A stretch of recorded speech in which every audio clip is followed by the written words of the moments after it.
Hello everybody, welcome to Apex Racing TV and welcome to the Extreme Motorsports Ricmotech Sports Car Series. Round 2 of the season from the Sebring International Raceway in the United States. Andrew Woodhouse here with iRacing Road Pro Series champion Alex Simpson. And Alex, I know this is a circuit that you really enjoy. Yeah, it's a funny old circuit. It was one that, I really detested to start off with, and that's because it is quite a challenge to set the car up for. But once you get a nice car underneath you and you can just sort of pound the laps around here, it's just got a flow and a rhythm to it that's just unlike any other circuit. And it really is a fantastic place to race, great for endurance racing. We'll have a good hour-long race tonight. We've got a track guide, so I'm going to send it straight over to it.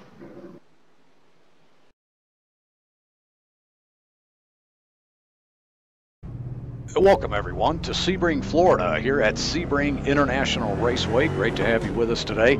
We're going to do a track guide around the course, this 3.75 mile road course.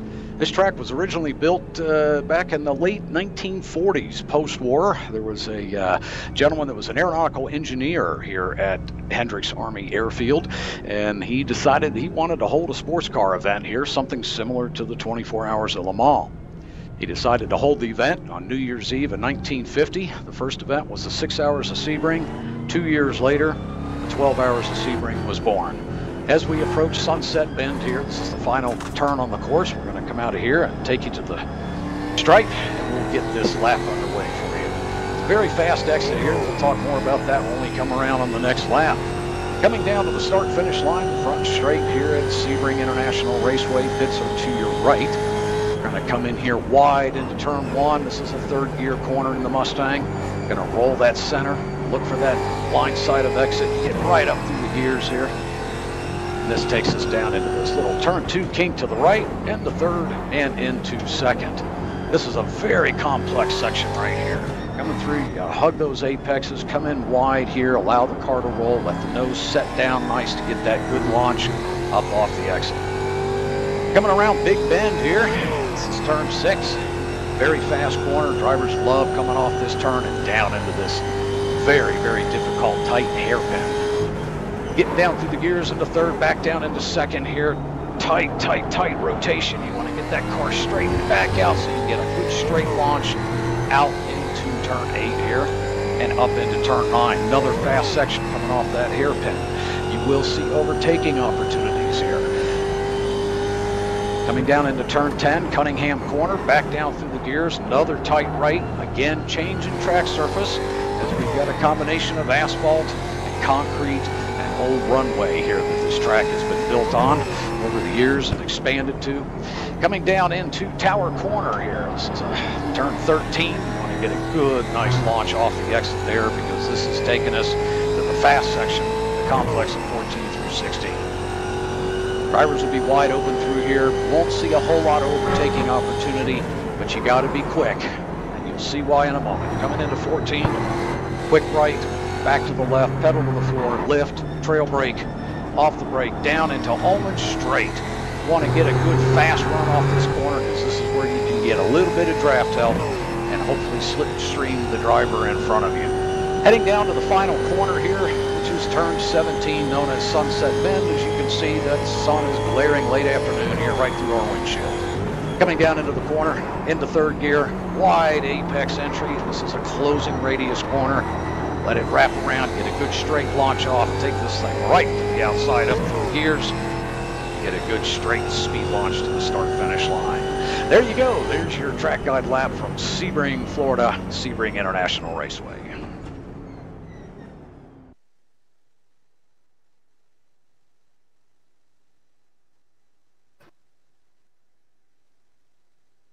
Welcome back. And that was a great track guide there. Thanks to Kevin and the guys for that one. And it really does show how challenging this circuit is. We do have the pace lap, which is about to get underway very shortly. And I'll take you through the grid for the Ford Mustangs. Kevin Ford is on pole position, one of the league admins. No wonder he's doing so well. Clint Vigus is in second place. Stephen Thomas in third. Travis Davis in fourth. Fifth for Tyler Schiffler. Sixth for Russell Ruddock. Jeff Jacobs in seventh. with Michael Ruddock in 8th, Leon Wright in 9th, Brandon Whitworth in 10th, Matt Catila in 11th, Raymond Bader Jr. 12th, Jennifer McDonald 13th, David Warren is in 14th, 15th for Michael Monaghan, Chad McDonald in 16th, and Nathan Thomas in 17th. And into the MX5s then, be Rob Hartley starting on pole there by 0.8 of a second. Are you kidding me? That's brilliant lap by Rob Hartley. Mike Dam, of course, for those who missed the first round, going over to the MX5s from the Ford Mustangs, won that title before, now wants to take this category as well. Jim List in 3rd, Joe Boyd in 4th, 5th for David Payton, 6th for Pasquale Iannucci, 7th for Zachary Rubin, Jody Fike in 8th, Jordan Walk in 9th, Greg Mack in 10th, then it's Chris Torman 11th, Mike Taylor 12th, Michael Key 13th, Patrick Brevenas in 14th, Bobby Charles 15th, and Edgar Sanchinelli in 16th. Robert Brist will be starting 18th for the and for Mustang. Alex. Yeah, way down. I guess he just didn't set a time there. Just to quickly look at the championship standings going into this one then. So for GS Pro, Ford with his win last week takes it 34 points. Travis Davis in 2nd, 34.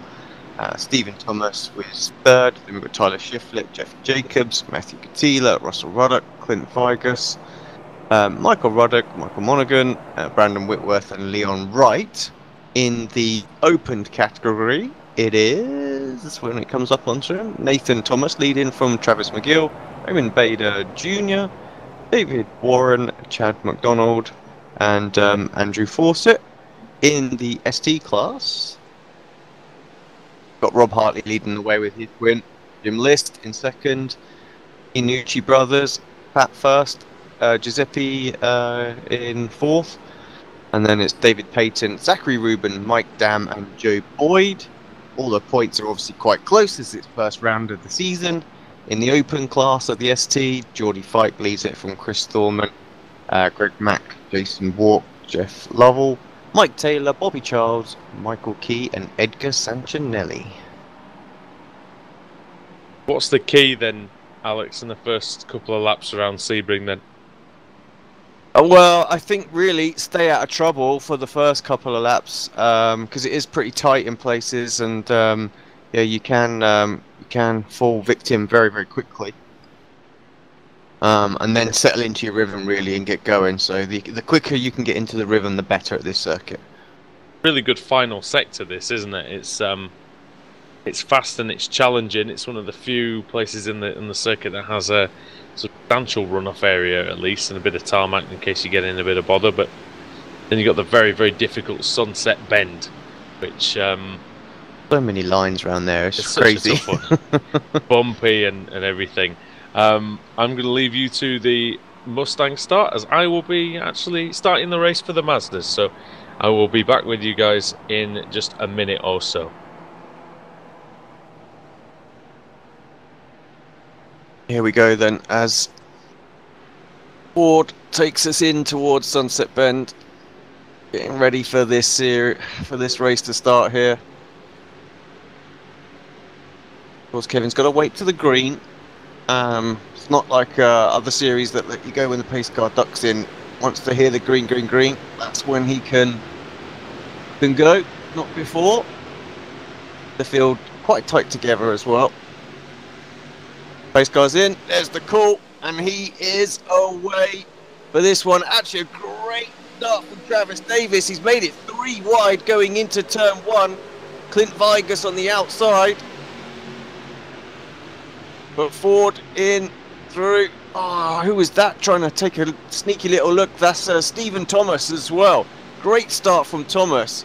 Fantastic start in the GS class. Here comes the Mazdas though. Andrew's about to give them the sign. There they go.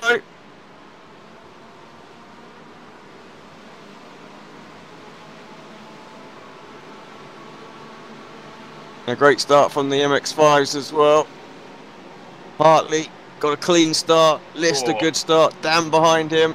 Andrew's with us. I believe a couple of the drivers, Alex, maybe maybe a couple of the new drivers in the series thought they were going on the initial green flag. But luckily the other drivers managed to, Jody Fike I think it was, managed to tell everybody that they were to go when they get the command. And Hartley, Jim List are now side by side then, into the hairpin. Jim List going for the lead. He was a regular in the top 5 last season. And he leads the race, and that's one of the first times that he's led the race on merit, Alex. Very good start by him. Yeah, fantastic from Jim. He really made a bit of a statement, I think, in the last race, moving forward. We seem to have a problem. Raymond Bader Jr. Going to get this on a replay pretty quickly, if I can. As oh yeah, he's been in the he's in the tyre barrier, isn't he? Yeah, he's had an issue. Oh, this looks like a piece of hardware failure or something there. Just spin off to the right. Oh yeah. Fortunately, no one else involved. It was very, very close, wasn't it? How on earth did he miss Brandon Whitworth there? Yeah, no idea. But crazy. He did, and we don't have to worry about administrating that one, as we are your live admins today. Sorry, mate. Travis Davis has had a slowdown as well. Gone down behind Whitworth, who's incidentally gone off onto the grass. Not going to lie to you, mate. That was quite nerve-wracking doing the start for those guys. Got to make sure it's done properly. Yeah, it's quite fun. I assume they don't want me to do anything else in terms of talking to people throughout the race, but no, I think it'll only be if we have to call the admin decision. Oi, you! Really, so penalty! Oi, stop it!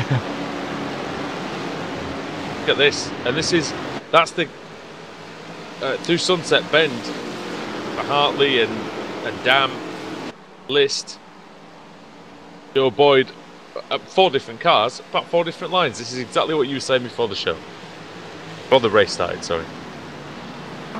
Oh yeah, yeah. There's going to be so many people taking different lines through there.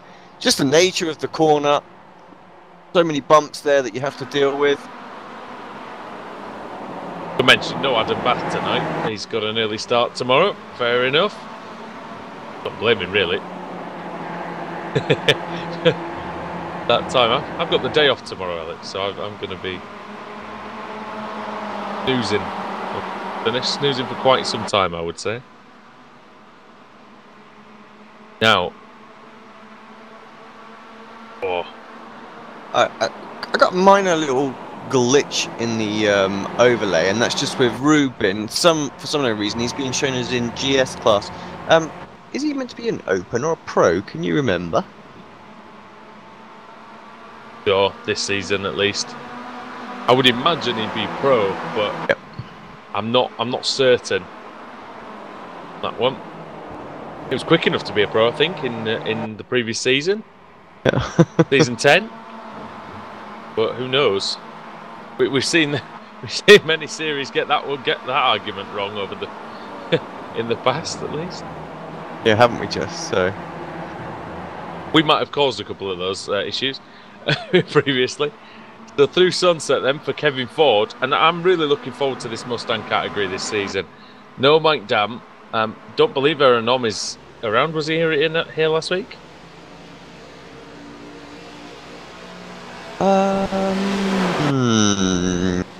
No, he wasn't.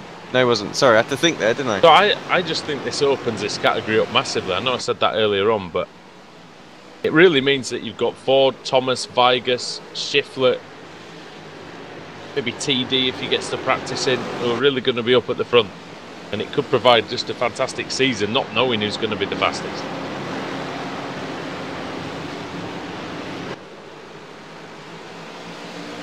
Oh, look at them all. Look at all the masters going around the final corner. Look how bumpy it is. The suspension really takes a pounding around here, especially in the first sector. The second sector, the middle part of the lap, most of it fairly smooth, but you've got these concreted areas. And here comes Dam up the inside to the first corner. Should keep that this time. Yeah, he does. That's nicely done by Mike Dam, so former champion of the the GS class up into the lead of the ST class. Yeah, good job from him. He wasn't shy at moving forward in the last race as well, so we'll expect to see him take every opportunity that he gets. David Payton up in 5th. Pasquale Iannucci as well is another one, Alex, who's moved across from the Ford Mustang. I mean, how do you rate his chances? Well, I think we've officially got a gaggle, by the way, on the first lap. Yeah, we have. Third lap. I think he's got a great chance. I mean, he showed really good, strong performance at Daytona. So, you know, I think, yeah, I think it's going to be an interesting to see how he does. I mean, him and his brother were extremely close on pace, so that's going to be.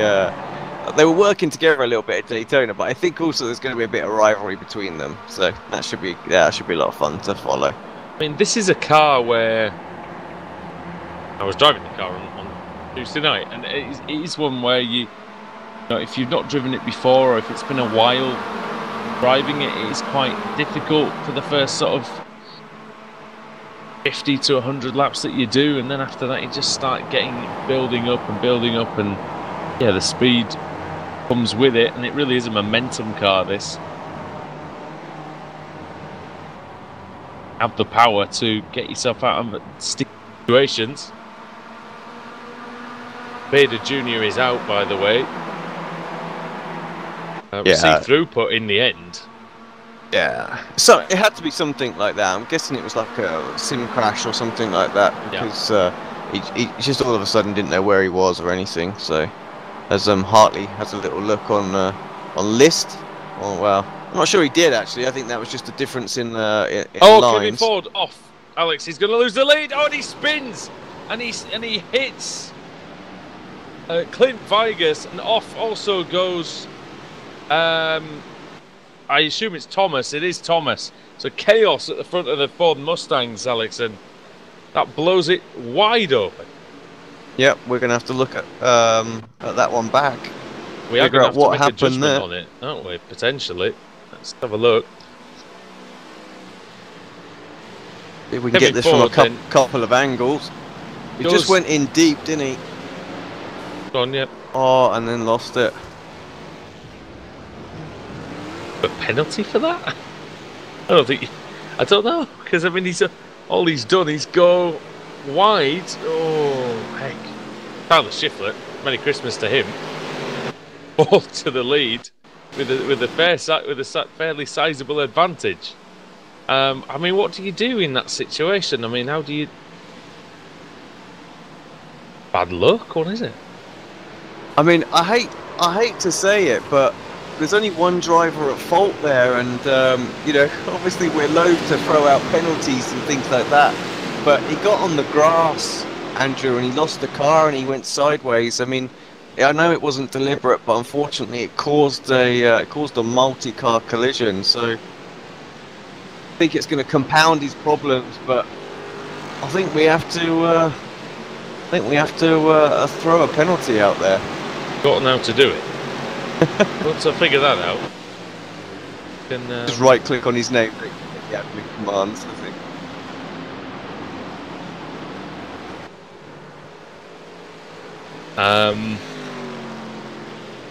Yeah, good luck with that. I'm gonna have to remember how to do that now. Oh, give me a minute.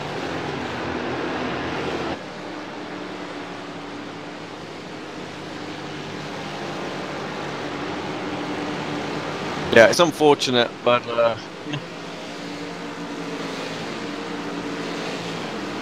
Jeff Jacobs, he avoided the collision, didn't he, for the most part, and was able to get through as well. But you're right, it was Davis that was involved in it as well. Vigas, I think, Clint had to jump back to the pits because of it. I know, but he has come into the pit lane.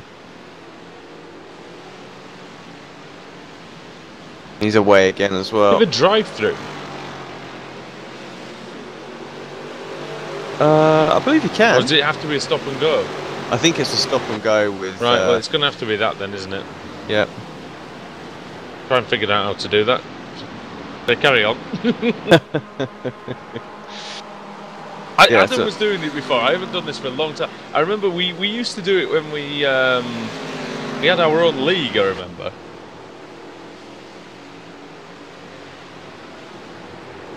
Oh, back in the day, yeah. That's the problem.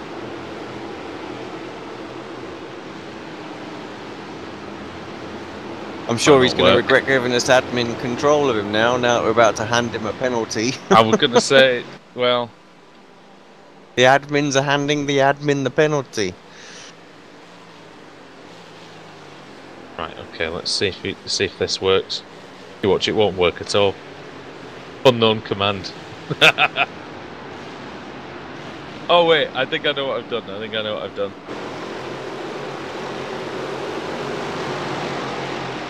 it is. I probably need to. I don't know how to do the. Put a message on the. Be a message really, shouldn't there? Well, he'll get one with the penalty that you've handed out, I'm afraid. But you're right. You need to add the race. You need to add the race control option. The chat.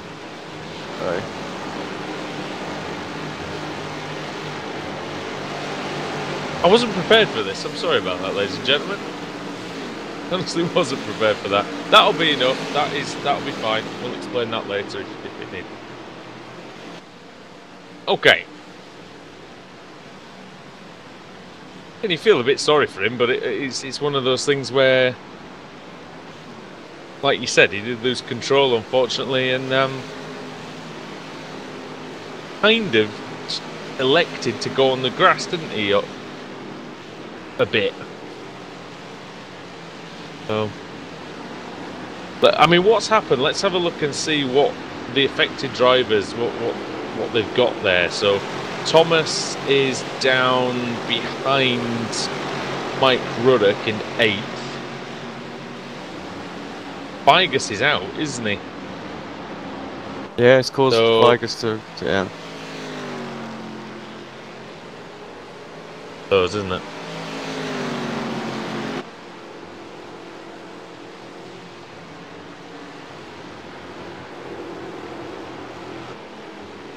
Now what we have got out of this is Jeff Jacobs in 2nd. We haven't seen Jeff in that sort of position for ages in this. Well, one, because he's not been in the class. Yes. But 2, just he's normally floating around about that sort of 5th to 10th spot. So let's see how Jeff can hold on to this one. Leon right in 3rd place now, just 3 seconds back. Just to fly back to the MX-5s for a second, because they're side by side for the lead once again. As is normal, I think. Well, this is true. At the minute. Well, you say that, but we were always talking at the end of last season about them being being conservative and stuff like that. We can see obviously on the screen that Kevin is serving his penalty. The frustrating thing about that is that it does help, and it does mean that sitting behind someone saving fuel, it makes a difference in the pit stops. It makes a massive difference because they fuel this thing about as fast as a tectonic plate. But yeah, it does detract a bit from the racing. That's what we sort of suffered with a little bit last season. People just biding their time and not trying to make moves. And I think you've got to try and make moves. It's tough though, isn't it? What do? At the end of the day, it's about winning the race, isn't it? And sitting there and fuel saving is going to give you a better chance to win the race than say what Mike Dam's doing at the minute. Exactly. It's not about what we want to see on the broadcast. It doesn't matter what we think, does it? It's about winning the races. So I know there's been some questions asked as well. So on the tower on the left-hand side, there's obviously a couple of bits of information that comes out just to try and make it clear. Some things have graphics to explain it, but right now on the left we obviously have the movers and the shakers, so to speak, in this race, and who's up and who's down. And you can see Tyler Shiflett up 4 places, Jeff Jacobs up 5, and Leon Wright up 6. But Ford now down 10 after he served his penalty. So that's what that is. And then the little times that fly out on the right-hand side and then disappear after a few seconds, that's the driver's last lap time. So that's just your live order there. That will change if there are any overtakes going on. But that's also the lap time. So that'll give you guys that are watching an idea of who is gaining and who is losing. We have a few other things that we can show on screen as well. So you've got your live intervals. They're color-coded for you. So the gaps that are quite close will show up in orange. If they're within a tenth of a second, they actually show up in red. And then you get like the yellow for where it's about half a second, and then it sort of drifts off to white. Big question from me to you. Yep. What are the light blue? Why do some drivers, like from 12th downwards, have a light blue number? Yeah. Well, that's so. We have obviously effectively four different classes. So we have GS Pro. Those do they all just happen to be next to each other? Yeah. So yeah, exactly. So your GS Right. Pro are in darker, like the darker blue, and then the lighter blue is your GS Open drivers, and that's the same with the in the ST class as well. If we scroll a bit further down, you'll see that you've got some slightly darker in the green, which is your ST Pro, and then you've got your ST Open. And throughout the race, we may well display them so you just for example right now it's just showing you the ST Pros that are on circuit, and we could come back here, say, to Chris Thorman, and then show. So Geordie Fike is actually leading the way in the ST Open as well, and you can see the gaps within that particular class too. That's what that is as well. It just so happened that they were all next to each other on the track, and that was what threw me off a little bit. Also, when Alex was talking about the lap times coming up on the screen on the tower, if the lap time is green, it means that driver set their personal best lap of the race. If it's purple, that means it's the fastest lap of anybody. Yeah, we also have a little battle window on the bottom right hand side as well, so that shows what battle's for. This is for a net 22nd overall at the moment, as we're only really focused on the overall class. But if I just change this to the ST, you can see this is actually a battle for 7th in class as well. So, and that's between Ruben Fike and Jason Walker there as well, and the intervals between those. Also, at the start of the race, you would have seen the mini map, and I'll just bring that up on screen at the moment. We can see that's the positions, the position in class. And that's only showing the. You can have that, so it actually shows you the class colours as well, so that you can see the different classes as well. So the green and the blue, get a good idea of exactly what's going on and where on the circuit as well. Now, another thing that we've got had recently, I assume we're running it today, is the pit stop times. Is that right? Yeah, the pit stop times they'll show. We obviously saw Kevin come in. Oh, Fike gets a little out of shape there as well. But yeah, you'll see pit stop times at the bottom of the screen. There we go. Talk about perfect timing. Kevin Ford has decided to do a pit stop as well. So what you have penalty. Is the we've already done the penalty. Yeah, he already served the penalty. You might as well come in now, get some clear track. Yeah, so what you have is the number at the bottom there is the time in the pit lane, and then where you see it flashing pit, although that will change to the time he was actually stationary in the pit stall, as well as Dam and Hartley go at it through Sunset Bend. So when he leaves the pits, that box will indicate the time that he's been stationary for. David Warren's out as well. Receive throughput for him. Oh, that's a shame for Warren. Issues, I believe this is for Ford, because he's been in the pits for a long time. He did have damage, remember, as well, off that. He got hit pretty hard, so I'm not surprised that he picked up the damage. So Unfortunate for Kevin. He's served his penalty then. Oh, absolutely, he served his penalty. All right. It's just I wondered, could it be the damage, the reason why he was so slow? When Did a double whack, hasn't he? Really now, so.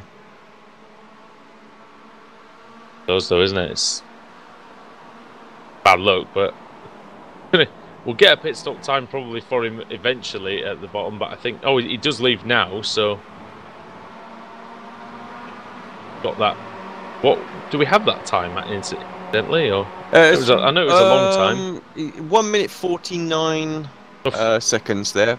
Dear me. So.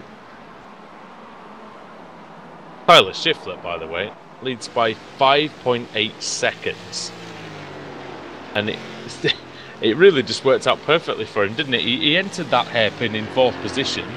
Alex, he comes out of it with a 5-second lead. Yeah, I love that. Couldn't have asked for anything. Couldn't have asked for anything better. One other last thing when we were talking about the delay, what it means. You see a couple of drivers every now and again. They just flash up red on the tower as well, or perhaps in the battle, or even if we're looking at the sort of the data or where they're from and things like that here. What that means is they've just gone beyond the track limits, so they've picked up an off track. Now, this is based on sort of GPS position and not necessarily whether iRacing determines it as an off track, but more what our overlay is. So it's something to allow sort of admins to check track limits rather than anything else. But yeah, really McDonald there, for example, just did exactly that. Amazing bit of software. Get even better. We may have to start getting some initial differentiators for this series, actually, Alex, because we've got 2 Thomases, 2 Ruddocks, 2 McDonalds. Well, we can do that, actually. We can do that. And we might need an M Ruddock and an R Ruddock. And like magic. Hit it. Found the button, ladies and gentlemen. That's it. We have got that. And you're right, I should do that, because there are a lot of the same, isn't there? The Ruddocks, the McDonald's, and if Iannucci turns up at any point, yeah. Edgar Santinelli heads himself into the pits. What is this we're looking at? This is between Leon Wright and Travis Davis. Travis Davis having a look into Sunset. Got that tighter line. He's going to have to be a bit more patient on getting on the gas. Wright will get the better drive off the corner, and we'll eventually have the inside for turn 1. But I think actually Travis has got a pretty decent exit. No, he can't quite clear him. Gonna have to do it the hard way, round the outside. That is a long way round. Got it though. Oh, nice. Yes, he has. Nice. Really good. And Jacob's now having a little look on Leon Wright. Wasn't looking good for TD, was it, on the first couple of laps? He was about 8th place. Making it work out there. Yeah, I've made up. He wasn't involved in the carnage, was he? So that helped him big time. Yeah. Santinelli was 56.95 for the stop, so we'll keep an eye, see how that compares. Jennifer McDonald into the box. Sorry, as I managed to choke on something. I think Stephen Thomas has the pace on Tyler Shiflett, but the problem is he's going to make up 7 seconds in just half an hour. Yeah, it's not going to be easy, is it, at all? So, what was he doing last time by? So he was a 22.27, so 0.7 of a second faster. So at that rate, we would say that it's potentially on, as long as he gets the pit stop spot on. Mike Dam, Pascal Iannucci, and Peyton all into the box. Interesting to see what their pit stop times come out as. There, we can see those at the bottom of your screen.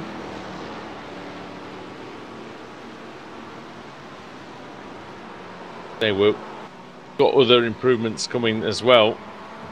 It's already a great It's a great bit of software, but it's getting better all the time. 26 seconds for it was for McDonald. He came into the pits. Oh, now look at that. That's David Payton ahead of Mike Dam, Alex, in the pits. Yeah, 19 seconds stationary for Payton, 24 for Dam. You can see it on the timing, and we can see that they changed positions in the pit lane as well. Tyler Shiflett into the box as well. 4? Possibly, yeah, quite possibly. Maybe it's just fuel. Jacobs in as well. Ruddock's in. Yeah, Tyler can take it easy as long as he hits his marks, gets out there, good order. He will retain the lead, certainly.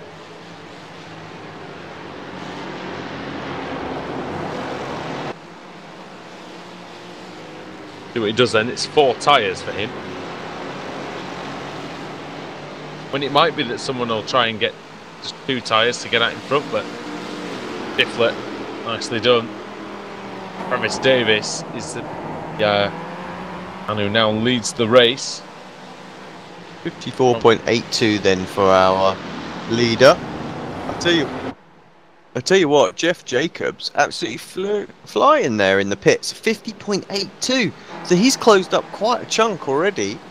Russell Ruddock was 56.57, so let's hope that Jeff has got enough fuel on board. But tell you what, he's closed that gap down somewhat, a good couple of seconds, down to 5 seconds to Tyler Shiflett. Well, he was line 7th was Jacobs, about 10 seconds behind. So that indicates that the others might have a little stab at this.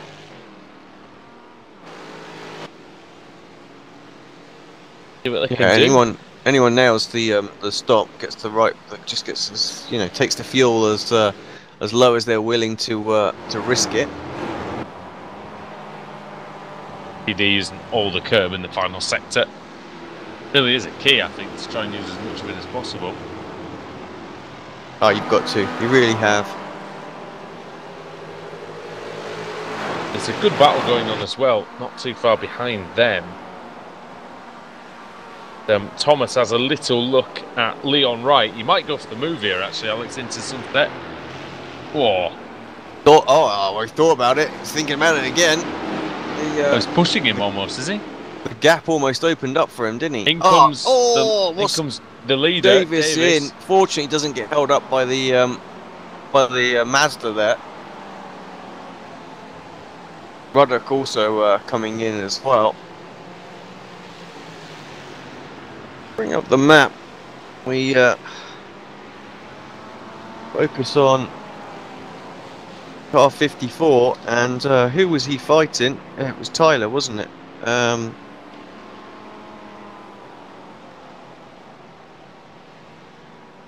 24. Stephen Thomas, by the way, has been saying that thinks it could be his year. He's been putting a lot of practice in. It's at the second fastest time in practice yesterday, so Travis Davis appears now ahead. Davis was actually slower than what Tyler was in the pits, and we were focused just on the 2 cars on the mini-map right there, but of course you can see quite a margin, so Tyler very much clear. Did you go over the incident point changes at all? I didn't. We didn't. No, not in the first week. So yeah.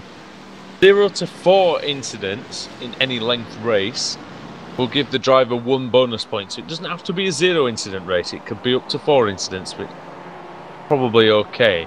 Drivers will still get a bonus point for leading a lap, and the pole sitter still gets a bonus point as well. And it's still, just for those who are watching the series for the first time, I'll need a bit of a refresher. It's 17 incidents for the 60 minutes, 20 minutes for the 90-minute races. In order to receive bonus points, a driver must complete 50% of the class winner's total laps. Yeah, that does make sense. If a driver exceeds the incident limit, race stewards will issue a drive-through penalty when a driver incurs the 18th to the 21st incident driver, and every 5 incidents thereafter. Do not want to be driving through the pits very often, let's be honest. Have a little look at that as well, because that'll be us who's doing that. An MX-5 car park in the pit lane, it would seem, as Hartley, Lisp, Boyd, Ruben and Fike all decided to jump in at the same time. They're away. In as well, Leon Wright and Stephen Thomas, so they're the remaining ones from the lead battle, the leading cluster, so to speak. Damn, lost some places, that's for sure. 58 seconds. The rest of that pack ahead were sort of around about 55 to 56 seconds, so slightly less fuel for those guys, I feel. Interesting to see if what Wright versus Thomas is like. Oh. Thomas jumps him. Pit stop by Stephen. Coming out behind TD though. And Jacobs. By association, Tyler Shiflett. Gone by Nathan Thomas, who Thomas was actually leading for a lap or so. What's the margins though? That's the thing now. It was 7 odd seconds, wasn't it? Originally it was 5.6, wasn't it? Yeah, it's a lot less than that now. Yeah, of course, Thomas hasn't actually pitted. So Jeff was the big mover in that, really. He's got the gap down to 5.4 seconds and moved himself comfortably into second. He's got a bit of a margin from Travis, but yeah, this is looking good for Tyler. I have to say, I don't want to curse him too much, but yeah, it is looking good. Jacobs was only 7th on the grid, but he's certainly putting together a strong performance. Again, that crash that we had, remember there was a crash between Kevin Ford, who got a bit wide at the hairpin, went onto the grass, spun the car and spun it into the path. Clint Vigas and Stephen Thomas. Vigas had to retire from the race, and Thomas was put back quite a bit.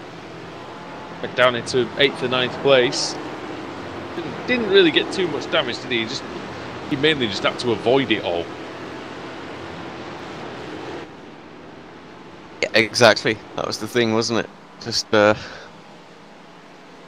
everyone scrambled, really, didn't they? So, but yeah, actually, to be fair, Kevin was one of the worst effective there, because he had to retire his car in the end as well. Meanwhile, Chris Torman's leading the way. The Master, he hasn't pitted yet, just down at the hairpin. Yeah, a bit of a slow lap for him last time. It's 30. He's been lapping a bit quicker than that before. Hartley ahead of List, Boyd and Dam. It's a battle for effective lead of the race, isn't it? But Foreman, you'd expect him to come in this lap. Thomas in as well. One. Nathan. Yeah, sorry. Yeah, Nathan in as well. So many double names. Are they related at all, though? I don't honestly know. Yeah, perhaps somebody can tell us in the chat whether they are or not.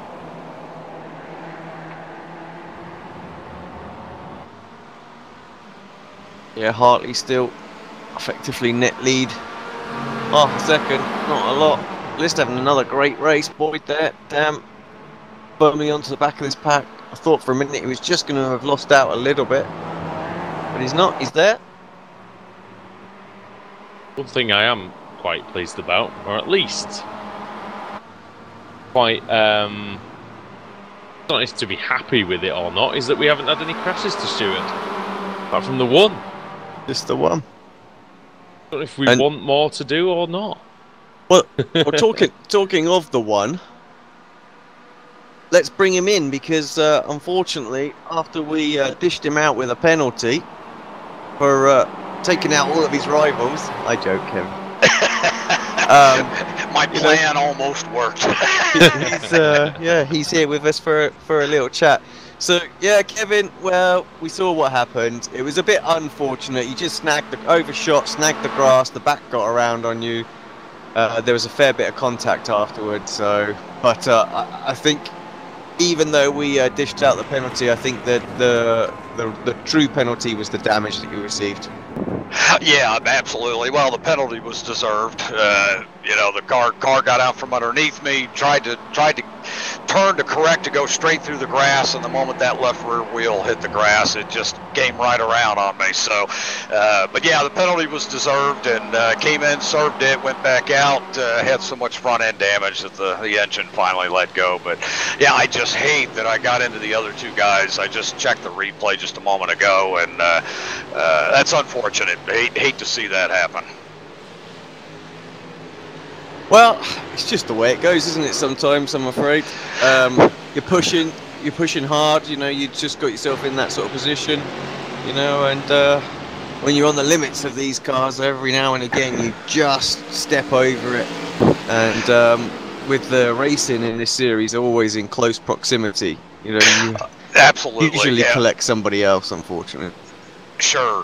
And this class of car, is really a beast. You guys have driven it. You know what a challenge it is to drive, and it's one thing to be good at it. It's another thing to be quick at it. But boy, to be fast with this car, you literally do have to drive it on the edge. And and being up front on the pole, or even being in that top three, the goal is to try to gap the rest of the pack and still maintain tire wear, and you're being aware or conscientious of all that at the same time. But like you say, you're running right on that thin ice out there, and it doesn't take much for it to get away from you.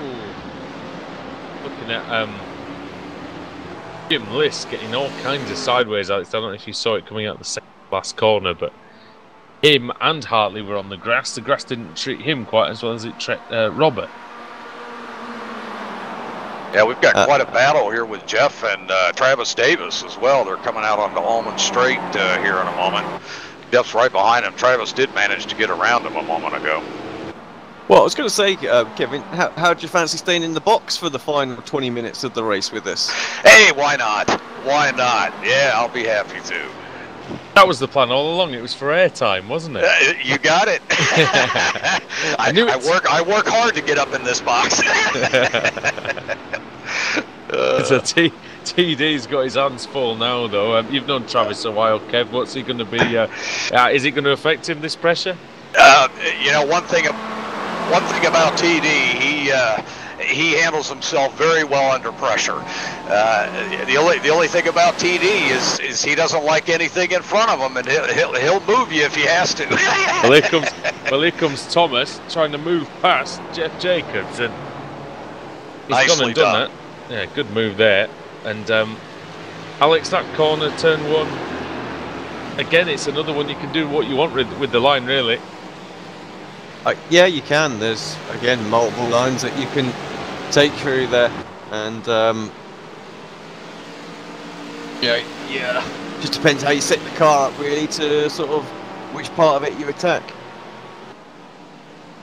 Quite bumpy as well. It's similar, isn't it? And there's a wall on the inside, which a lot of people do actually. Amazingly, a lot of people hit that. Yeah, there's just that one little triangular piece that sticks out, just a hair on the inside of that wall, and boy, it can sure do a number on you. The corner where there's a cone stuck in the fence, is that here? Yeah, that's it. That's the one. That's turn one. Yep. Yeah, and in the GS class here, the Mustangs, the goal is to try to get throttle input right before that cone, about 10 feet in front of it.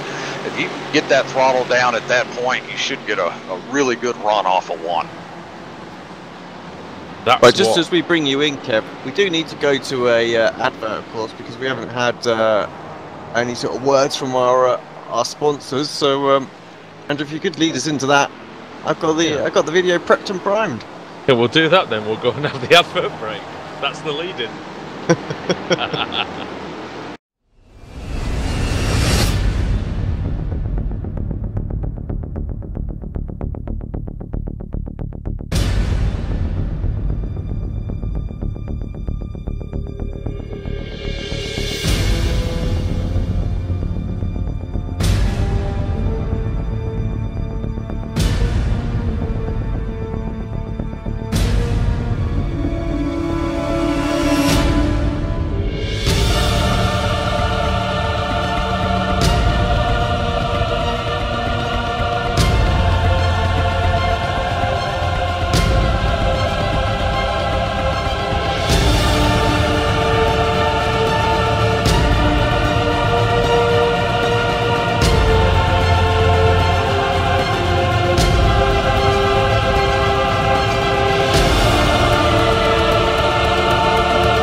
Welcome back to the Extreme Motorsports Ricmotech Sports Car Series, presented by TD Street Service here on Apex Racing TV. Andrew Woodhouse, Alex Simpson, and special guest in the commentary box, Kevin Ford, is with us as well after early retirement from the race.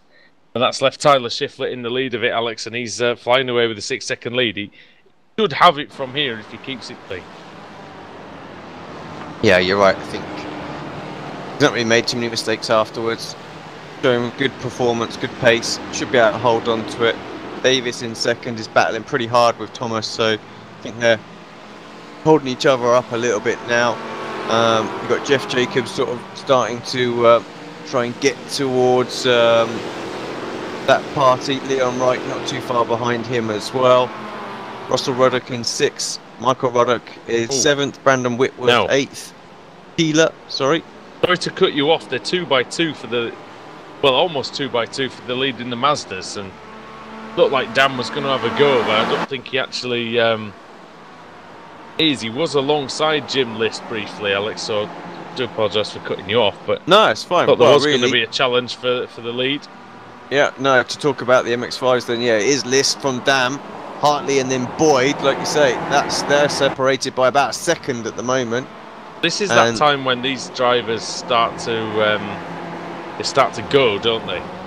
Yeah, exactly. They really start to push now, and I wonder if we'll see this pack separate apart. I mean, unusual to see Boyd in there. He'll be happy and stoked that he's right there in the final 15 minutes of the race. So, List's right at the front. He had a good race last week, so you know, not so new territory for him. And yeah, Hartley's the veteran, sat in third. Well, he's used to this lead battle is Rob Hartley. What sort of characters Rob Hartley to deal with on a regular basis, Kev? Fantastic driver. It's going to be interesting to see what strategy is. Now, with Mike Dam in front of him, he knows that Mike Dam is a veteran race driver. He's got a lot of experience under his very patient driver. I would imagine Mike's just going to haunt Jim here, try to force him into him.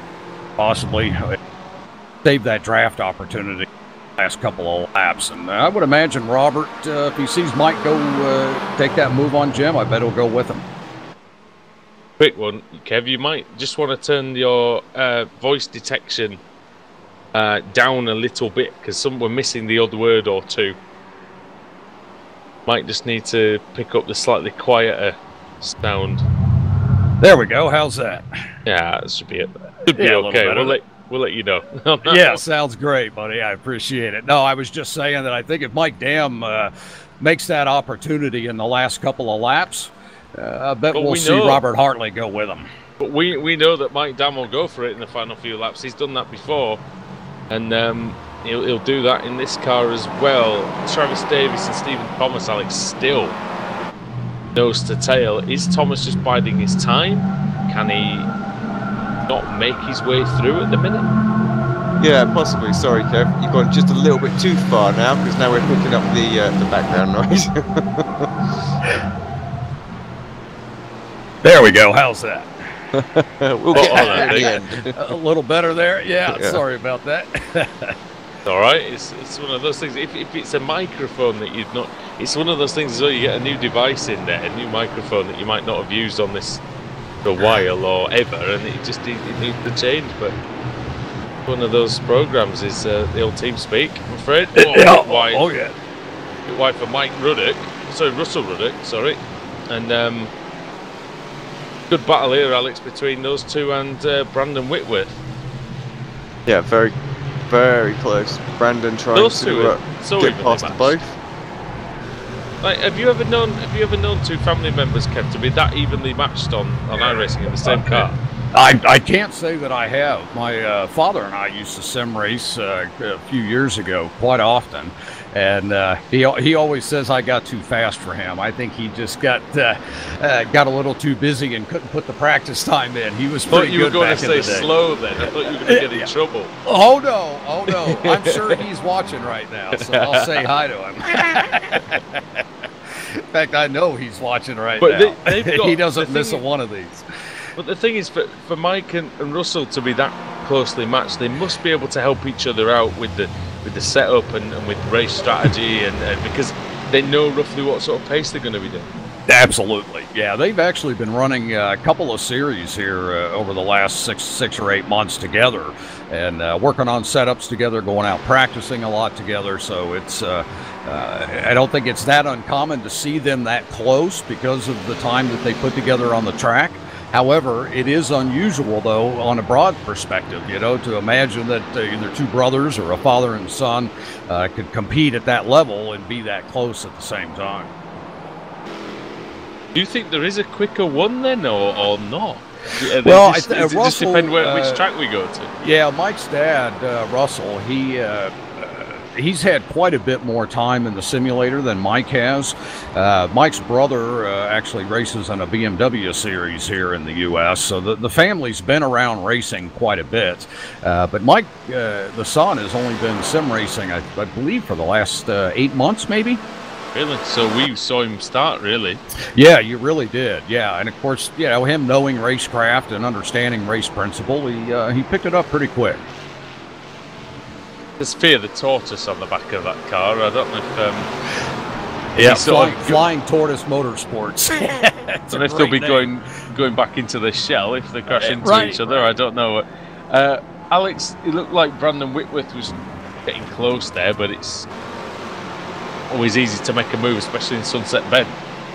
Yeah, it is. My focus has just switched ever so slightly because TD and Stephen Thomas and Jacobs are coming through the leaders in the MX-5, so really spicing it up at the moment. And yeah, we're almost got sort of a perfect sequence of Mustang MX-5, Mustang MX-5, Mustang MX-5, but yeah. Boyd and Hartley are side by side now as a result of that. Hartley actually going through into third place. It always just mixes it up ever so slightly, doesn't it, when the leaders in the GS class come through? Absolutely, and Alex, you can speak for this. Isn't it fascinating how that lead car seems to get through those cars quicker than the subsequent cars behind him? Yeah, well, see, I sometimes have a difference of opinion on that. Oh, do you? I always feel like the lead driver is the one that gets held up the most because they're not really watching exactly what's going on. It's like, oh, it's the leader, and then there's, you know, a bit of hesitation, and it kind of gives them a little bit of a heads up that the other cars may be coming through, and they try and make a better job of the next one. So. But yeah, I think in the same sort of sense as well, you also have the ones that are acutely aware it's the leader of the other class, get out of the way, sort of thing. Martin Brundle always says that the leader wakes up the back markers. Yeah, that's my thoughts. And that's I'd probably agree with that, because you sort of go, because sometimes you're so focused on your own thing that you go, oh god, it's the leader, and you I mean, I did it the other night when there was the leaders were only about 6 or 7 seconds behind, and suddenly I was like, oh god, okay, I know that's different to 1 second or, you know, blue flag range, but still, if you're not quite paying attention, they can sort of sneak up on you. Yeah, it's the whole dog theory: tilt head, ears up. That's what it is. It is to the ground. Yeah, right. As well, to hear the rumbling of those Ford Mustangs closing in. Jim List has heard the rumbling of the tyres of Mike Dam all the way through the race, Alex, and it's getting close now. And are you impressed with the Canadian switch to this car? Yeah, well, so far, being very, very quick. I think you know, he's going to compete at the front for the rest of the season, I'm sure. He's going to get stronger as well the more, you know, he gets up to speed with it. The worry for everybody else is that he's still in the fight. You've raced against Mike Down, Kevin, every week for the last, you know, year or so, and maybe longer even. But yeah, how glad are you that he's gone? Oh boy, it is a big sigh of relief. There's a window of opportunity. And B, how scared should the other MX-5 drivers be? Oh, they certainly should be. You know, the thing with Mike is he's just so consistent. One thing that we all struggled with when he was in GS class is he minimizes his mistakes. I've heard you guys talk about it on the broadcast, and that's such a big thing.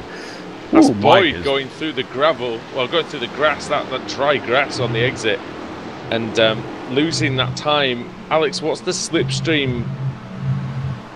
That's about 1.5 seconds in this, so he's okay. Lost half a second there, sorry, Kev. Oh, not a problem, not a problem. Just watching this battle with Mike Dam and Robert Hartley. Robert Hartley is closed back in on these guys now. He's actually should be right at the tail of Mike Dam by the time they get to the end of the straightaway. You can tell Mike Dam is just sitting there waiting, being patient, waiting to see if, you know, where he's going to get that run on Jem. I would imagine he'll wait till we get them down within probably 3 to 3 minutes or so. I would see Mike make his move at that point.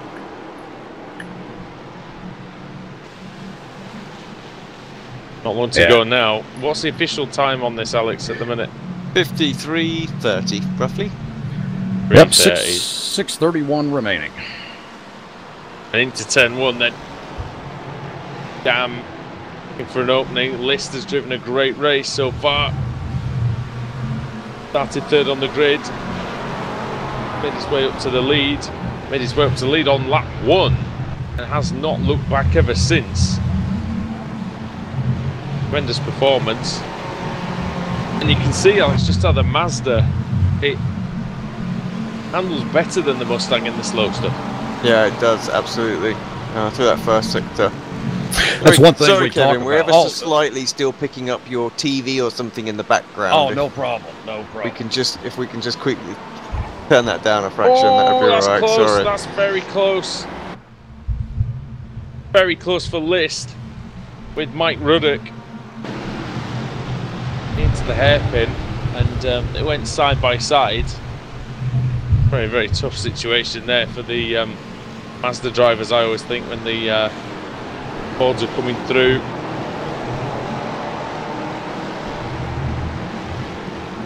Yeah, always squeaky bum moment, isn't it? Davis is still right on. Thomas is right on the tail of Davis still. This battle is going to rage, I think, all the way to the absolute end. They have somewhat dropped Jacobs now. Jacob was very, very close, and Leon Wright really starting to put the moves on Jeff. So could be all changed in those positions. How amazing is it? We've had nearly an hour's racing.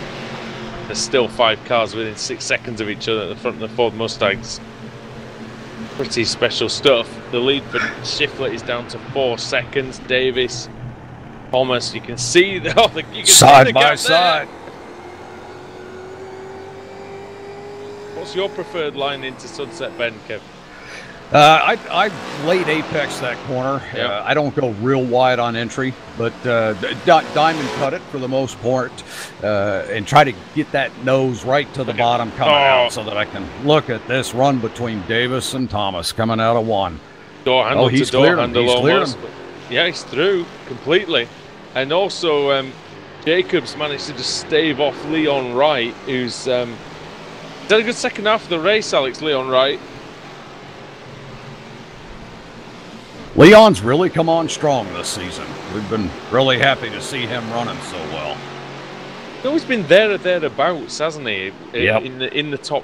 It's always been sort of running at the back end of the top 8, things like that. But yeah, if he can make that push up into the top 5 on a weekly basis, then certainly it will give him some confidence, as Travis Davis is trying very hard now, Alex, to catch Thomas. To get back past Thomas. You can see the rear wheels lighting up. Yeah, you want to get back past as quickly as possible, I think, when he so just try and give Thomas a little bit of do we say lack of motivation for the rest of this race if he's gonna get past him ever so quickly again, because it took Stephen a few laps to get through. It's going to be go time for the Mazdas as well now. Just under 3 minutes remaining. When do you think they're going to leave it, Kevin, to make their moves? Hartley and Dam and Boyd, if he's got he's got any pace left in that car. Well, I tell you, there's quite a battle here with Leon and Jeff. Let me jump over to these guys. Yeah, you can see that Robert Hartley's already made that move on Mike Dam, and Mike obviously is not pleased with that, I'm sure. Knowing Mike, he's very competitive, and this is going to be quite a battle between these three with 2.5 minutes, just under 2.5 minutes remaining here. I would think on this next lap, you're going to start seeing some moves happening. Alex, if it was you, would you be going now?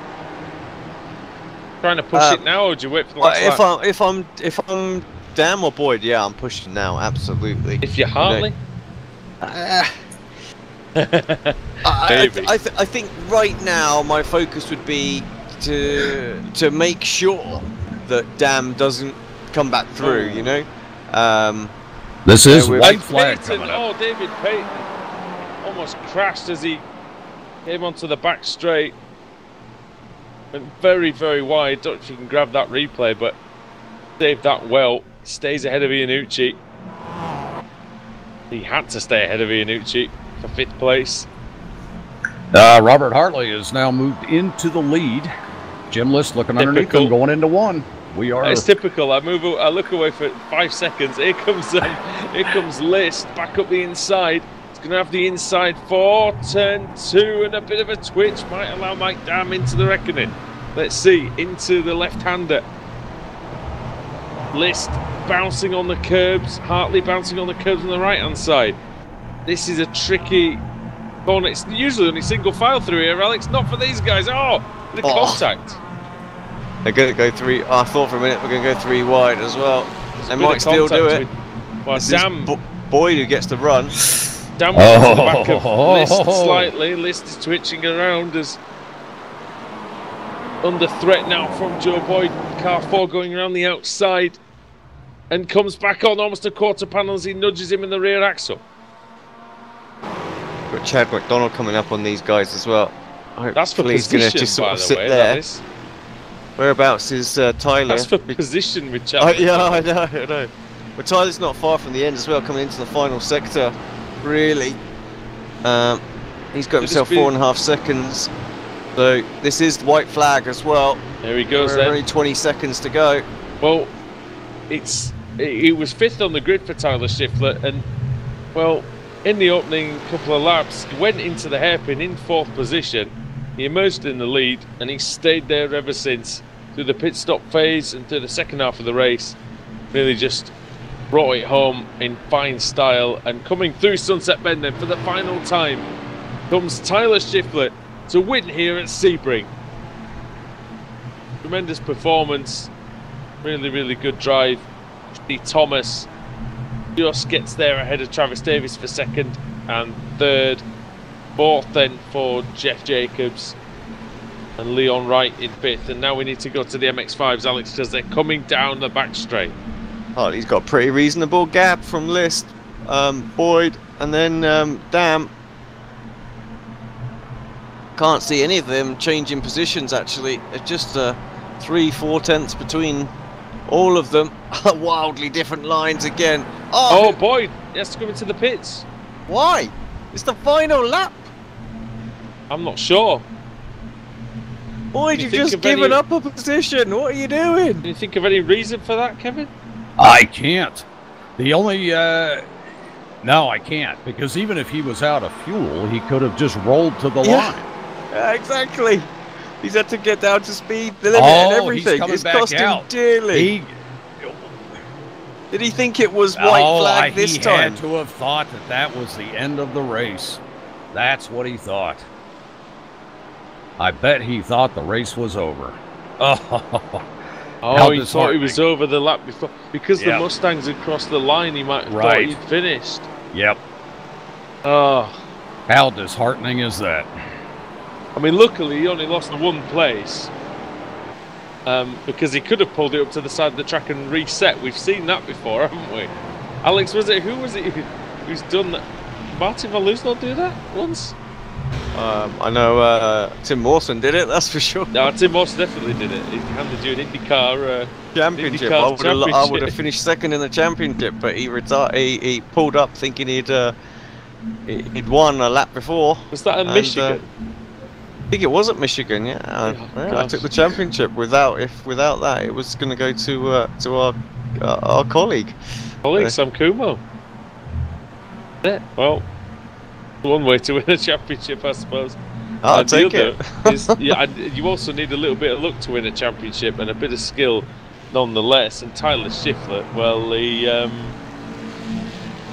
he definitely displayed a lot of skill today. A little bit of good fortune, Kevin, but at the end of the day, you have to take the win in those kind of situations when it comes to you. Yeah, it does. It's a tough situation to happen. You know, the worst end of it was obviously affecting the two other drivers, and I'm sure the other drivers that benefited from it are pretty happy tonight. But that's racing. That happens, and that's how it plays out sometimes. But yeah, it is disheartening. Worked really hard this week to get that pole, and was going to shoot for a second win. But we will move on to New Hampshire next week. Well, it does, you know, like you say, it does go both ways. It goes for you, it goes against you, and you know, you've got to take the rough with the smooth out there. And I'll think of some more cliches after this break, because we're going to have a little advert break. Well, sounds great, guys. We're going to have a little advert break, and we're going to be back with some driver interviews when we return here on Apex Racing TV.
Welcome back to Sebring and the post-race show here for the Ricmotech Sports Car Series. And, well, Alex, that was good race. I mean, it was one where it was probably a rare anticlimax in the MX-5s in terms of the action not really going on in the last couple of laps that we mentioned, but still very close between the top four. Yeah, I mean, top four, well, even top five, even. You've got to count sort of Leon right in that one. That was very close. I mean, they're only about sort of 5 seconds or so apart. And then again with the top four in the MX-5s, the ST class, so super close all the way through.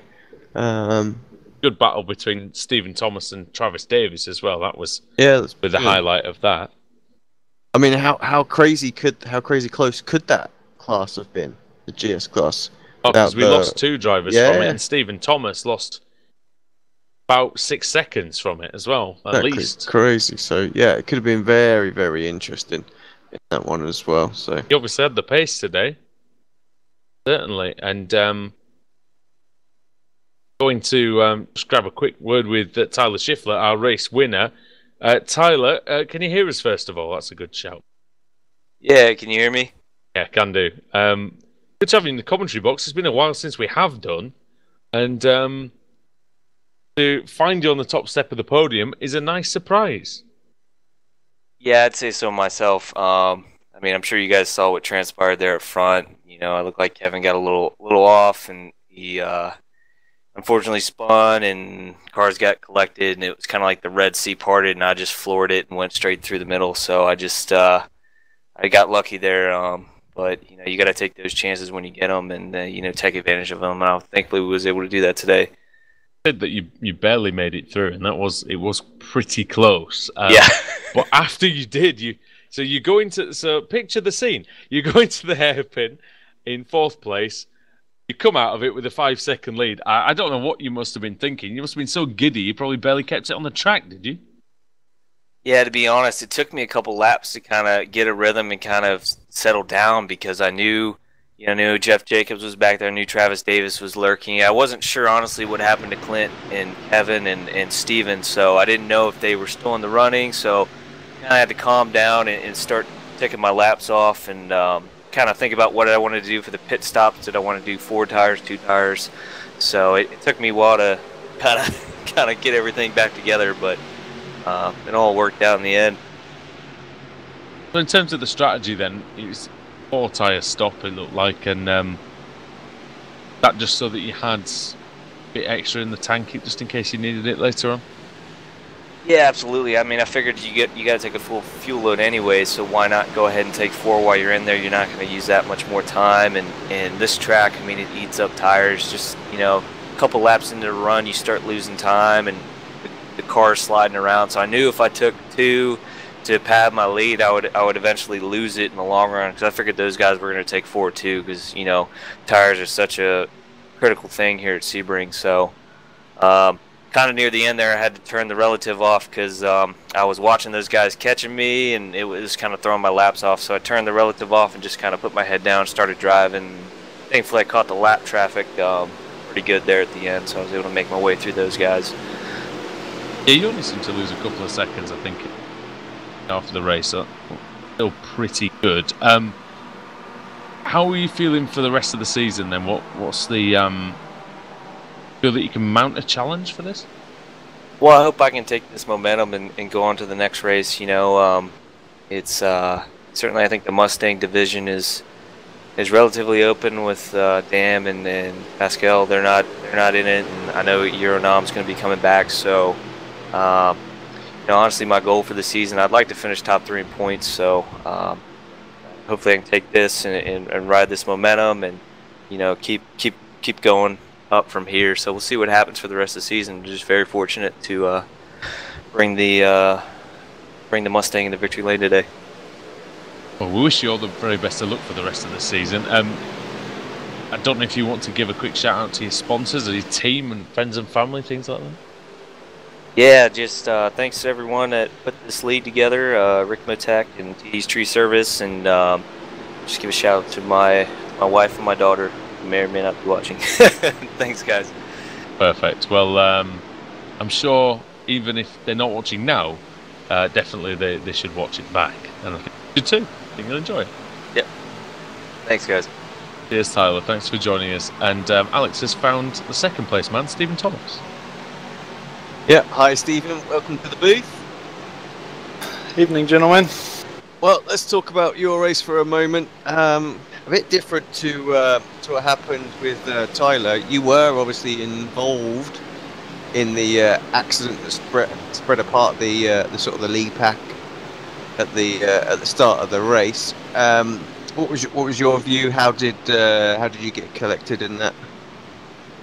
Yeah, definitely need to go take another look at it. But from my perspective, Kevin kind of overshot the hairpin. I almost followed him, and at that point, when you get down towards the hairpin, there you've got so much momentum, it kind of just pushes you out towards the track. So I think we just caught up. I was trying to get out of his way, and he jumped back on the track pretty quick. So it's just one of those things. It's a split-second deal. You don't know where he's going to show up. He's kind of in the blind spot. So kind of.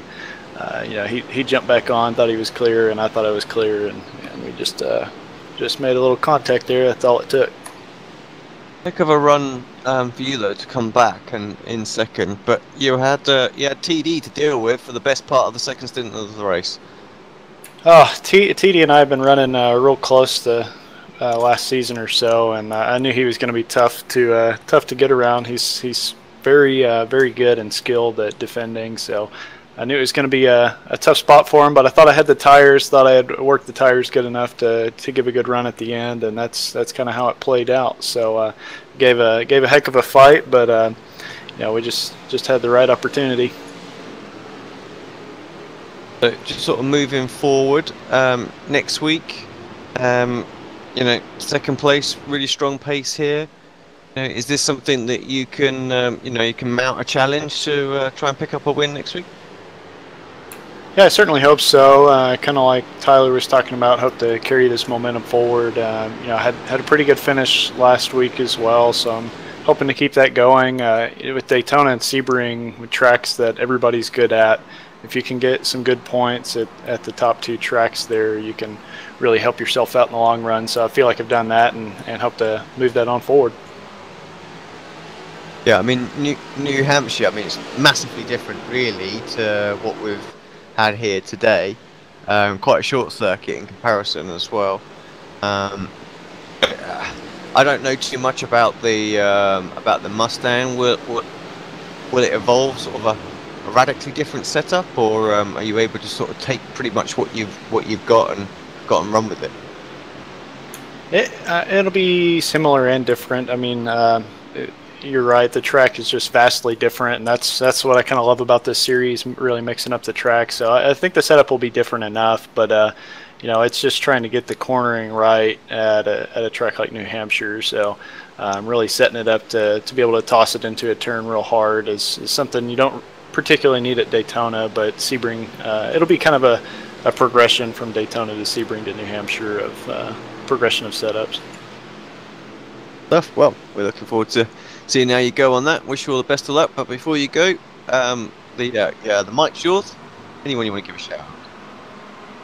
Yeah, I appreciate Frank at Ricmotech for sponsoring this, as well as TD, a great competitor and sponsor as well. So we really appreciate their support, and Kevin and Jeff, our admins, for really doing a lot of behind-the-scenes work, and finally you guys for putting on such a great broadcast. We appreciate you guys week in and week out doing your thing. So yep, that's it. Thanks, Ian. Yeah, we'll see you there. Yep, have a good night.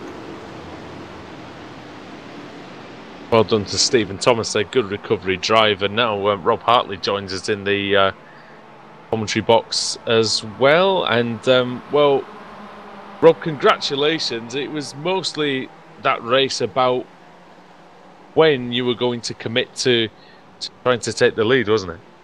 Yeah, I got a pretty good run with a couple to go when the Mustang came through, and it made things a little hectic, but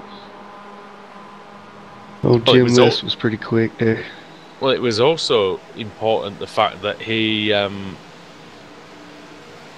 seemed like once you got through, didn't seem like List could he managed to stay with you, did it? There was a bit of a gap, enough of a gap, and for once it was an easy last lap for you. Yeah, I knew once I got in the lead I had to create that gap for that straightaway, because if they was close they would have just passed me right back. So I worked hard to get that gap for the last straightaway in Sunset Bend.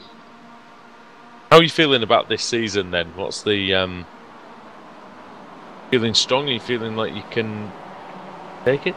Yeah, feeling pretty good. Off to a good start. 2 wins here, and next week they definitely threw me a curveball with New Hampshire.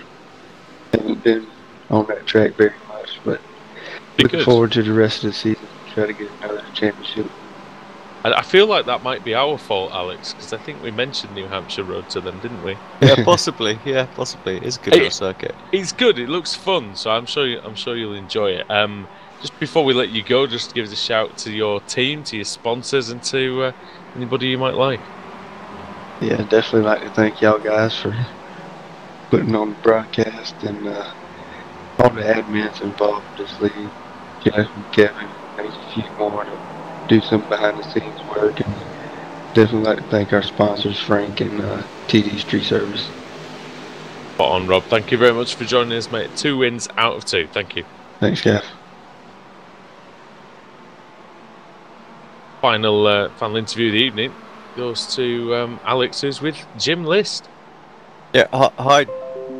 Hey, hi, Jim. How's it going, guys? Yeah, good, mate.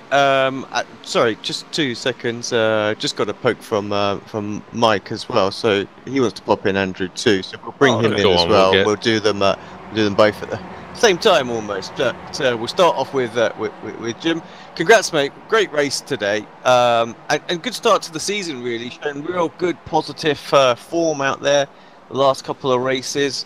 I thought for a while that you had a chance to win this, but Rob came through with a couple of laps to go, and he got to the front, and you couldn't quite get back to him. Yeah, you know, out of the front group, I mean, any of those guys could have won. It was just kind of luck of the draw, and you know, Rob has obviously done this a million times, so he kind of had more experience on, you know, fighting through the last three guys and coming out on top. So he ended up being in the right place at the right time. But yeah, any of those last four guys could have easily won this race. I mean, it was really tight up there the whole race, so it was fun. Probably one of the funnest races I've raced in this league so far. I was just trying to quickly look at sort of like the pit strategies to see what you do on the time, but in typical fashion, my overlays just picked up the fact that you went back into the pits after the race, so I haven't got the times. But you know, was there anything that you tried to do in the pit stops to get the jump or anything like that? I mean, that's where it seems to be sort of like the make or break with this car. You know, you have to nail the pit stops. You know, it was a much larger pack before the pits, but it was really just you four. Yeah, I mean, the pit strategy is definitely my kryptonite, since I've never really done any pit strategy before, so I usually go off what other people are saying, but, you know, things can always change throughout the race. I know that I think Mike and Robert took 4 tires and fuel, and I just took fuel. So I think that might have helped me out a little bit when we got out of the pits, because my tires were already warmed up, and I think I caught up to Rob pretty fast there, so I stayed within the draft. But it did definitely hinder me in the last couple laps of the race. I kind of wish I would have taken them, but you know, if they would have short fueled and gone out there, I would have lost them completely and lost the draft. So I just didn't want to take any risks right now, especially since it's early in the season. You know, I'm just trying to put down some good hard points, so in case of later on, if it does come down to a couple points, I can take those risks and maybe come out on top. Do a John Allen. So it all makes sense now as to why you asked how much fuel at the start of the race then. Yeah. Well, I had no idea. I was like, how much should I put in here, guys? Like, what are we running to? Well, thanks, Jim. I wish you all the best of luck at New Hampshire. We've got Mike here waiting, but before we talk to him, then just yeah, over to you. Quick shout out. Oh yeah, I just want to say thank you to you guys again, and to Ricmotech and Frank Ricmotech for all the help that they give and sponsorship that they do with this series. I also want to thank TD's Tree Service and all the admins that do a ton of work. I want to thank all my family watching at home. I also want to give a shout out to my boss at home. This one goes out to you, Scott. He's watching right now. Thank you, guys. Cool stuff. Thanks, Jim. And last... Yeah, sorry, go on.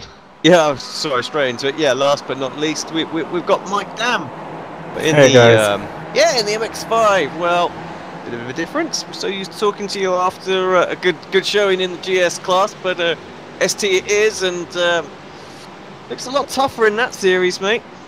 Yeah, no, it's really tight at the front, and that was a real good battle.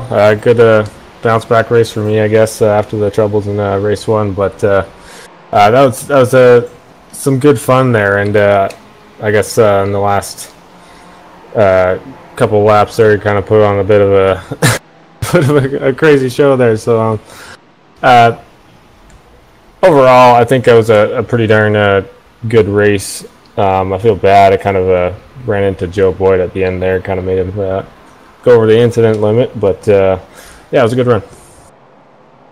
What was the thinking behind the change of class then? Was it just wanting a new challenge, or you got fed up with the Mustang, or what was it? A little bit of both, I think. I don't know. I want to race some different people. Was it that? Yeah. Well, I think probably the main thing here is seeing Rob win year after year after year after year. You know, someone's got to do something about it, right? Stop him, you know. He's a bit like that, yeah. No, I mean, I started out here at Extreme in the Mazda, so I've done it before. I think I'm a little bit more competitive now with just knowing how it works and with the traffic and everything, you know. I wanted to give it another shot, and it's a different kind of racing. It's a lot of fun just doing that door to door, bumper to bumper style racing, as opposed to having a lot more of a sluggish car that's maybe harder to do that with. Alex, are you interested and intrigued that Mike has opted for the Mazda? Well, I think sorry, it's a bit of a in joke, the TED thing.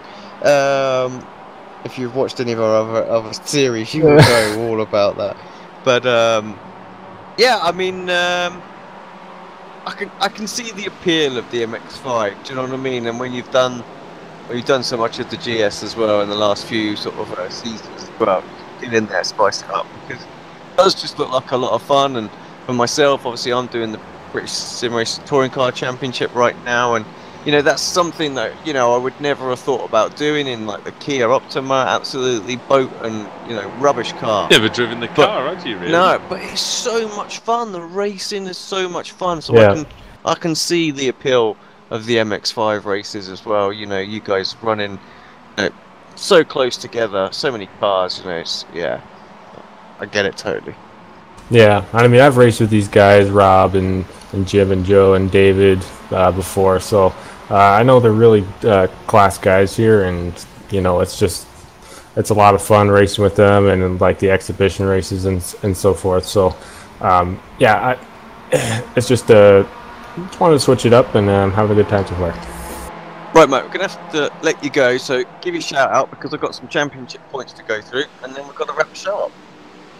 Yeah, I just want to thank the admins for doing this and putting it on. They do a great job, and thanks to you guys again. Awesome stuff. Thanks very much, mate. Have a good one. Yeah, thanks, guys. Good to speak to Mike Dam in the commentary box, and brave decision to change category, and like it's paying off for him at the moment. I think he's got more to come. And speaking of more to come, we've got the championship standings. Yeah, so if everything works, now what I need to point out, these are only provisional, and there's some bonus points that need to be taken into account, but it should give you a good idea of where everything is. So this is just baseline points and penalty points. Yeah, of course, and penalty points. Well, so, if necessary.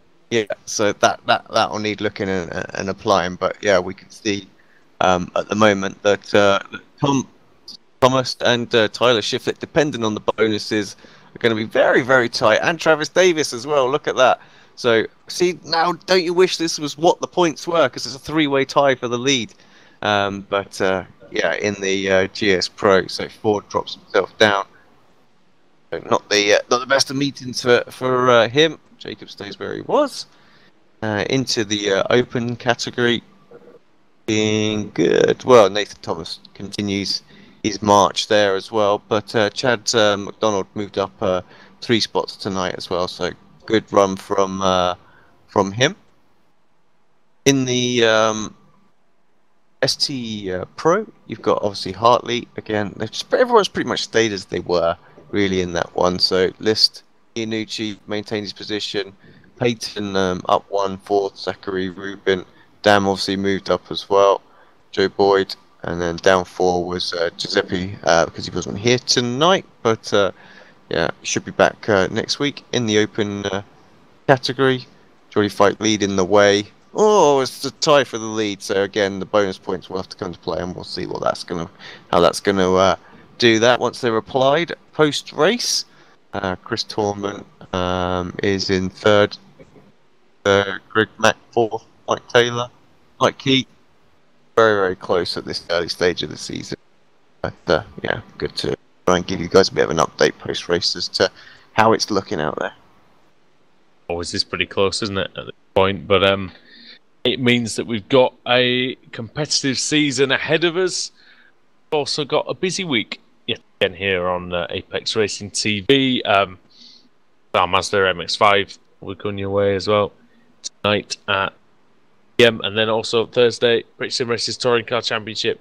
Friday for Apex Online Racing, Formula Renault 2 Litre. That's in Donington Park. I'll be in that one, racing in that one. as I will be for the rest of the season. And then Saturday we've got V8 supercar action. So there's a lot to come in the next few days, Alex. Yeah, busy one. So I believe actually as well, might even be the VTEC Super Series as well as the Grand Tour on Sunday. So Sunday's packed as well. So yeah, you enjoy some of the shows that we're putting on? Well, give us a sub, give us a like on these videos. Come and watch them on the other ones, and yeah, get involved in the chat. It's always good. Don't forget to hit that notification button as well, the little bell icon next to the subscription button on YouTube, which will put our videos near the top of your subscription feed and make it easier to access the great races in the... Right, so from all of us here at Apex Racing TV, it's good night from Sebring, it's good night from the Ricmotech Sports Car Series. We're off to bed. We'll see you soon.